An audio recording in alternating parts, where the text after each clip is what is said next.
Fala Sério Mãe foi um pouquinho depois de Cúmplices de um Resgate. E eu tava pra fazer 17 anos, exato. E aí, entre essas pausas, eu conseguia fazer show, lançar livro, gravar música, fazer tour e fazer cinema. Oh, incrível. Exato. Você já brincou na rua? Você sabe o que é brincar na Não. rua? Você sabe o que é? Não sei o que é ralar um joelho, bater uma canela quase. Andar de bicicleta? Já andou Mas de eu tenho. bicicleta? No Rio de Janeiro eu tô fazendo isso agora. Ah, Faço tá. futevôlei. A gente vai Olha. chegar no momento em que eu Desacelera um pouco. desacelero um Curte. pouco. Exato. No auge dos meus 21 No ano anos. 21, gente. Aprendi o que, acelerando. que é ralar um joelho. É. Aí eu fiz as aventuras de Poliana, voltei. E já comecei a entender que alguma coisa tava diferente. E que eu tava com vontade de alcançar novos voos, né? Ir pra outros lugares. Eu amava essa pausa pra fazer cinema. E Isso fiz... você tinha quantos anos? Eu tava com 17 nessa época. E a novela foi até os meus 19, quase 20. Então, eu entrei na novela na preparação com 16. E aí, terminei a novela com 19. E no meio desse caminho, né, na metade mais ou menos da novela, eu fiz Modo Avião e assinei o contrato com a Netflix. Então, eu tinha a possibilidade de fazer algo muito incrível, original, né, da Netflix, pra plataforma, trabalhando com pessoas que eu tinha muita vontade de trabalhar, porque eles me deixaram sempre muito à vontade, pra ter o diretor que eu tinha vontade de trabalhar, contar a história que eu tivesse vontade de contar. E segue assim até hoje. Trabalhar com elenco. E aí, lembra da Marcela Tiberi? Que me descobriu Lembro. lá no teatro? Uhum. Eu chamei ela pra fazer os meus filmes. E aí, comecei a escolher junto com ela. Gente, isso foi tão emocionante. Porque eu tava do outro lado, entendeu? Ela me julgava, né? Olhava, via se batia o perfil, me chamava pra teste. E aí, de repente, as coisas começaram a tomar uma proporção diferente na minha vida. E aí, eu comecei a ver que eu tava do lado onde antes eu vivia. Você produziu, então? E eu produzo junto hoje os meus filmes e faço parte de toda esse processo de criação.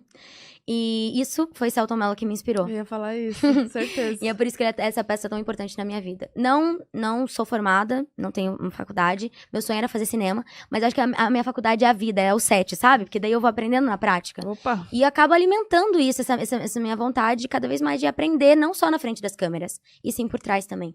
Então, eu comecei a entender que a minha vida estava me dando possibilidades muito incríveis de trabalhar com quem eu sempre sonhei trabalhar, contar as histórias com quem eu sempre tive vontade de contar, fazer o meu elenco, sabe? Tipo, trabalhar com essas pessoas que lá atrás eu já tinha vontade de trabalhar e às vezes não dava certo no mesmo produto. Só que tem o outro lado de quando você chama pra teste, você fala, cara, eu quero muito. Mas aí o perfil não bate, aí você começa a entender o porquê que naquela época não dava Você certo. não passava. Os nãos. Exato. E aí eu falo, meu Deus, e eu tenho muitos amigos, né? A maioria dos meus amigos fazem parte desse meio, dessa profissão, e eu quero muito dar vontade de trabalhar comigo, de a gente crescer, da gente poder trocar uma ideia, evoluir junto, sabe? A minha vida inteira, gente, eu e Maísa, né? A gente viu que crescemos juntas. Estamos esperando, inclusive, a oportunidade. Estamos pensando em algo bem interessante pra gente fazer esse encontro de novo depois de Carrossel. Pensa tudo. E aí, eu falei, cara, isso é muito interessante. Eu tive um momento bem intenso da minha vida, onde eu simplesmente uni 3 coisas. Porque eu tava acostumada a fazer 2, né? Mas eu uni 3 coisas. Eu tava fazendo a novela. Eu gravava de segunda a sábado a novela. Não, mentira. Eu gravava de segunda a sábado o filme.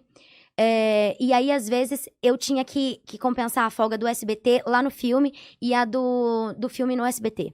Então, eu gravava, tipo assim, eu não tinha domingo, porque domingo eu gravava o filme e segunda eu tava no SBT. E eu comecei a fazer essas 2 coisas ao mesmo tempo. Foi um período muito difícil, assim, de começar... Eu tava tinha recém completado 18 anos e, além de tudo isso, no set, eu tava observando por trás das câmeras, então eu já tava, tipo, meio de olho, sabe? Com uma outra maturidade, mas ao mesmo tempo não tendo muita. E idealizando a minha nova tour. Aí, eu falei, calma, peraí. Eu vou surtar. E aí, com 18 anos, eu entrei na terapia, que foi a melhor coisa que eu fiz na minha vida. Nossa. E aí eu falei, peraí, que agora eu vou consertar tudo, porque tava somatizando. E eu comecei a achar que eu não sabia mais quem eu era. E eu tava fazendo a Ana, do Modo Avião, que foi uma experiência maravilhosa.